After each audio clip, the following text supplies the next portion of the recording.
What if the scariest urban legends weren't legends at all? These chilling stories didn't stay in the dark. They stepped into real life, and the body count proves it. Number 1. The Bunnyman Bridge Massacre.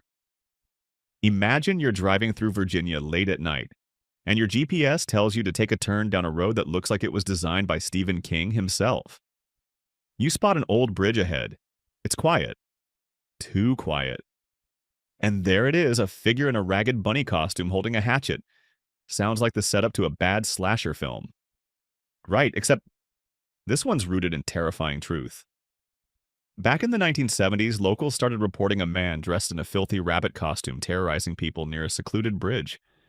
He wasn't handing out Easter eggs, he was throwing axes through car windows and threatening teenagers. People chalked it up to mass hysteria, until newspapers confirmed the attacks actually happened. Psychologists say this is a textbook example of an urban legend feeding into real-world copycat behavior. The myth of the Bunny Man spread so fast that local teens started daring each other to visit the bridge on Halloween. And surprise, some found out the hard way that not all legends stay in stories. Lesson: don't underestimate the power of a creepy narrative, especially if it involves rabbits and sharp objects. Number 2. Slender Man stabs back. Okay, now let's talk about the digital campfire story that went full nightmare mode. Slender Man. You know, the guy freakishly tall, faceless, wears a suit like he's late for a meeting in hell. Originally birthed on a forum as a Photoshop contest entry, he quickly became the boogeyman of the internet age. But in 2014, two 12-year-old girls in Wisconsin dragged their friend into the woods and stabbed her 19 times. Why? They claimed Slender Man told them to. The victims somehow survived, but the event shocked psychologists everywhere. This is what's called a moral panic meets mass suggestion cocktail. Urban legends tap into our deepest fears and give them shape.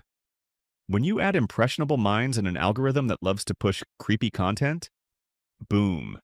Reality and fiction blur in the most horrifying way.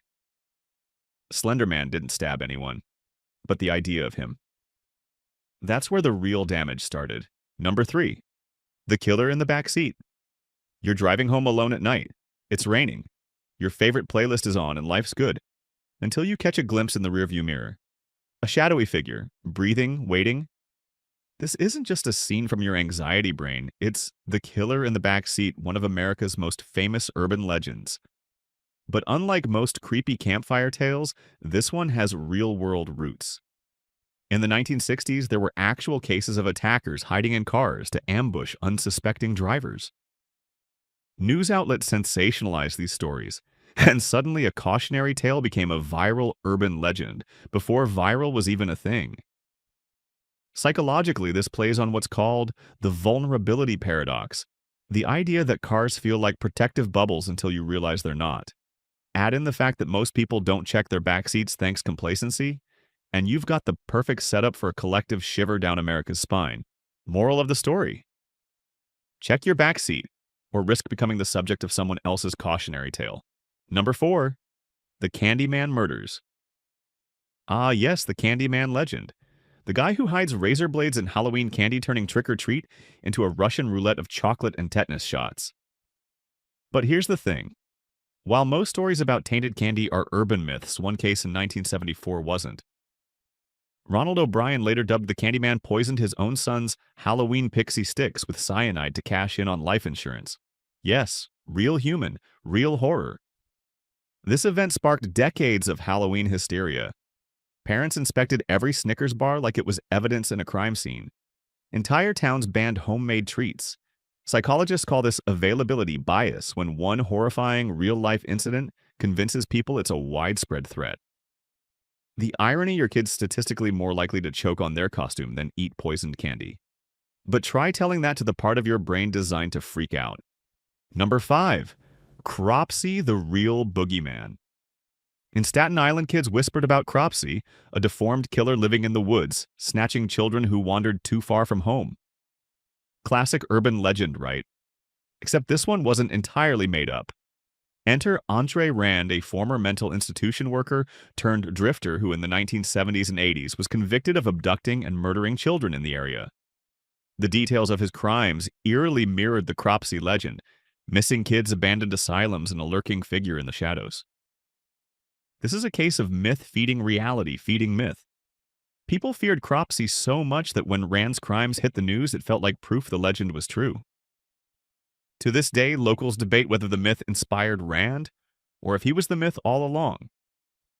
Either way, it's a reminder that sometimes the monsters under the bed are terrifyingly human. Number 6. The Texarkana Phantom Killer.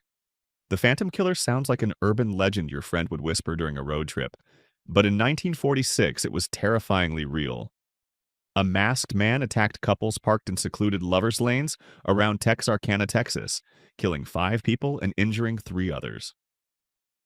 The case inspired decades of copycat stories movies like The Town That Dreaded Sundown and a wave of parents forbidding their teens from late-night makeout sessions. Psychologically, this legend sticks because of the fear anchor effect. When real crimes attach themselves to routine activities like parking with your date, they embed in cultural memory. Even today mention the phantom and locals shiver. So yeah, but maybe just skip the lover's lane cliche altogether. Number 7. Black-eyed children. Knockback. It's 11 p.m. You hear a soft knock on the door. Outside are 2 kids pale as moonlight asking to use your phone. Totally normal, except their eyes are completely black. No whites, no irises, just voids. The black-eyed children urban legend blew up in the late 1990s with eerie accounts of these pint-sized cryptids showing up at homes and cars. Most people thought it was pure internet creepypasta until reports started piling up. But here's the kicker: while no confirmed attacks ever happened, multiple break-ins and home invasions were later attributed to criminals using this legend as cover-wearing black contacts to terrify victims into letting them in. Experts say this shows how urban legends can become permission slips for bad behavior. Someone reads about black-eyed children, thinks, hey, I could pull this off, and suddenly a myth has teeth. It's a reminder that sometimes the scariest thing at your door isn't paranormal, it's opportunistic. Number 8. The Hookman strikes for real. You've heard it: a young couple parks at a lover's lane? The girl hears a scratching noise outside the car. They drive off in a panic, only to find a bloody hook hanging from the door handle. While this legend feels like textbook teenage scare tactics, it's loosely based on a series of real attacks. In the 1950s, multiple reports surfaced of a man with a prosthetic hook assaulting parked cars at secluded spots. Newspapers sensationalized the incidents, giving birth to the Hookman myth. This urban legend is fueled by stranger danger psychology, our evolutionary bias to assume anything unknown in the dark wants to kill us. And honestly, sometimes it's right. So if you're parked in the middle of nowhere and hear a scraping sound, maybe don't investigate.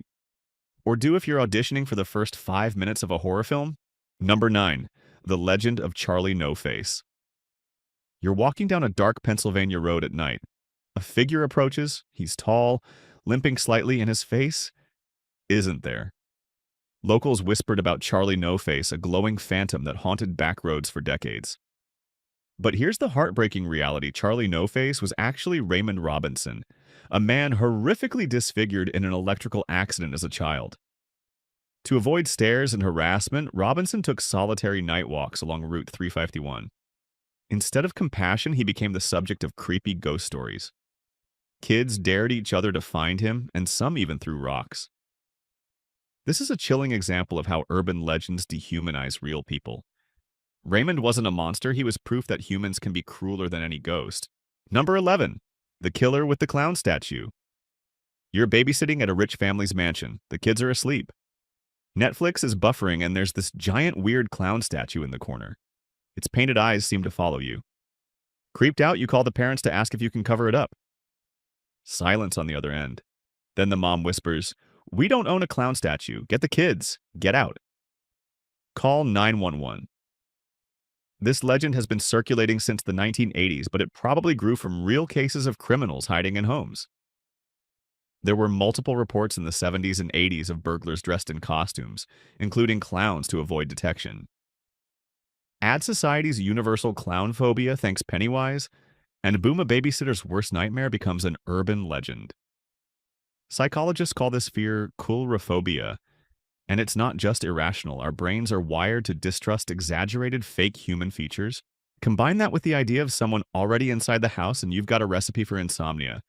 So, next time you see a clown statue, maybe check if it's breathing first.